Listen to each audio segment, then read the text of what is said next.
RCF. Bonjour Pierruc, bonjour à tous, très bon réveil, place à votre journal local en Champagne en ce 13 mars, vendredi 13, j'espère que ça va porter chance. Au sommaire ce matin, la baisse de natalité impacte les effectifs scolaires. Pour le moment, au niveau des écoles maternelles et primaires de l'enseignement catholique, le point avec Emmanuel Perraté, directeur interdiocésain de l'enseignement catholique. Ce soir, au Palais des Sports, Pierre de Coubertin, le Champagne Basket, 4e d'élite 2, reçoit La Rochelle pour un duel décisif après sa victoire la semaine dernière du côté de Poitiers. Mais tout d'abord un point sur la météo près de chez vous. Pour aujourd'hui en Champagne, un temps nuageux, brumeux ce matin, puis pluvieux cet après-midi. Attention aux rafales de vent sur tout l'ensemble de la journée, des rafales venant du sud-ouest allant jusqu'à 60 km/h par endroit. Côté Mercure, de la bonne douceur, notamment ce matin, elles sont comprises entre 8 et 9 degrés. 8 degrés du côté de l'Argonne, du Perthois, de l'Aube, 9 degrés du côté du Vignoble et de la Brie champenoise et jusqu'à 11 degrés prévus pour les maximales.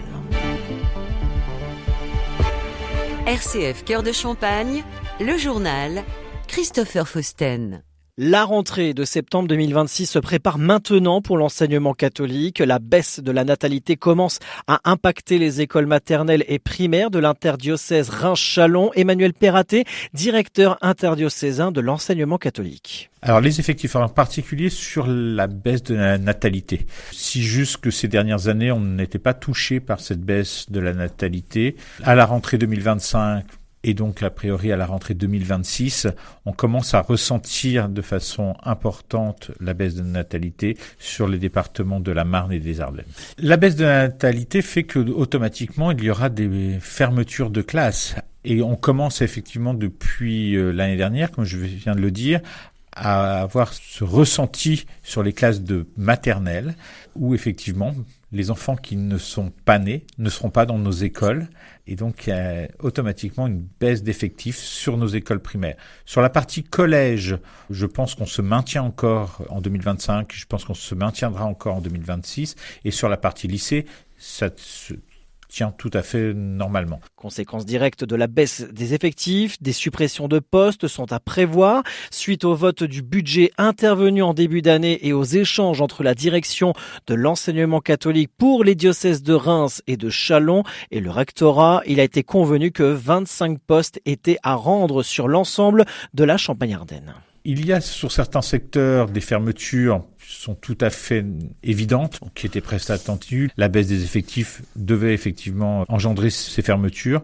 Par contre, je pense que cette année, on a 1 ou 2 postes qui sont fermés alors que les effectifs sont quand même là.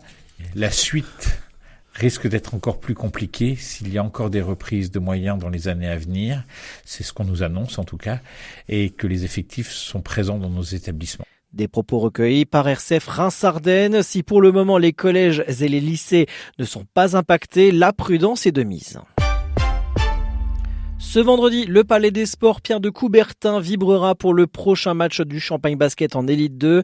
Après leur victoire convaincante de 8 points sur le parquet de Poitiers vendredi dernier, les Marnais reprennent la main dans la course au play-off, actuellement 4e du championnat. Ils reçoivent ce soir La Rochelle 9e au classement pour confirmer leur forme et renforcer leur position. Le coach marnais Vincent Dumestre nous partage son point de vue avant la rencontre. Il faut avoir connaissance de ce genre d'informations. Ça fait partie de notre job, mais ça sera pas abordé dans la préparation du match. En tout cas, nous, notre objectif, c'est de gagner parce que c'est un concurrent direct pour les play-in, play-off. Là-bas, on avait fait un match où on s'était bougé, mais on n'avait pas été efficace dans le jeu. Même si c'est un match qui date maintenant parce que c'était en tout début de saison. Bon, c'est quand même une défaite qui compte. Donc là, on doit prendre notre revanche par rapport à ça c'est sûr. Là, contre Poitiers, j'ai revu un petit peu la résilience et l'abnégation que je voyais en novembre-décembre. C'est dû au retour des blessures, au fait qu'on ait l'effectif au complet, et c'est dû aussi à la qualité d'entraînement qui, Quand on a tous les pros à l'entraînement, ça augmente notre qualité d'entraînement. Et puis ça donne aussi un peu plus d'allant à tout le monde, parce qu'ils disent on n'est pas obligé d'être exceptionnel pour que si jamais nous on est un peu moins bien, il y aura un coéquipier qui prendra le relais. Donc sur l'aspect mental, ça apporte du soutien aussi. J'ai apprécié la prestation qu'on a eue à Poitiers sur le plan mental et sur le plan de l'état d'esprit de l'équipe. Mais ce match de Poitiers, ça va être tous les week-ends jusqu'à la fin. C'est extrêmement resserré. Il y a moins de 10% d'écart entre la 4e place, la nôtre, de niveau de jeu, et les relégables. Ambiance, intensité et suspense sont au rendez-vous pour ce duel décisif à domicile. Coup d'envoi prévu à 20h. Avant de clôturer la page sport local en Ligue 2 de football, le Stade de Reims reçoit Rodez demain à Delaune. Coup d'envoi prévu à 14h. En hockey sur glace, quart de finale des playoffs ce week-end, avec un premier match prévu ce samedi 18h30 à la patinoire Cité Glace face à Valence pour les Gaulois de Châlons-Champagne. Et en Haute-Marne, une première compétition d'Irox est organisée le 15 mars au hall d'athlétisme Pascal Koneni par CrossFit Saint-Dizier, une discipline mêlant course à pied et atelier de fitness. À la veille des élections municipales dont RCF est mobilisé dimanche soir et surtout lundi matin avec un journal spécial à 7h et 8h, la Fondation du patrimoine publie une enquête Odoxa révélant que 72% des Français souhaitent un engagement accru des élus pour préserver le patrimoine local et réaffirme son action pour restaurer et faire revivre ces sites en collaboration avec les acteurs publics et privés, au service des territoires et des générations futures. Le réseau de transport Citac à Châlons-Champagne modernise son service de transport à la demande. Les réservations se font désormais via l'application mobile Flexitac, tout en restant disponible par téléphone. Diocèse de Châlons à la collégiale Notre-Dame-en-Vaux, les 24 heures du pardon se déroulent ce vendredi et samedi. Confession, prière et adoration rythmeront ce temps fort du carême avec une ouverture ce vendredi à 17h et une messe de clôture samedi à midi. Et on termine avec l'agenda près de chez vous, notamment à Châlons-Champagne, une exposition intitulée Architecture en Champagne, quand la micro-architecture rencontre le grand paysage, ouvre ce vendredi à l'Office de tourisme de Châlons-Champagne.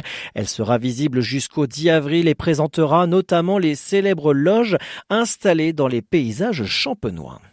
La deuxième édition du festival de musique classique Les Songes musicaux débute ce 14 mars à Châlons-Champagne avec 6 concerts dans plusieurs lieux de la ville, dont l'ouverture avec les musiciens Jonathan Fournel et Victor-Julien Laferrière.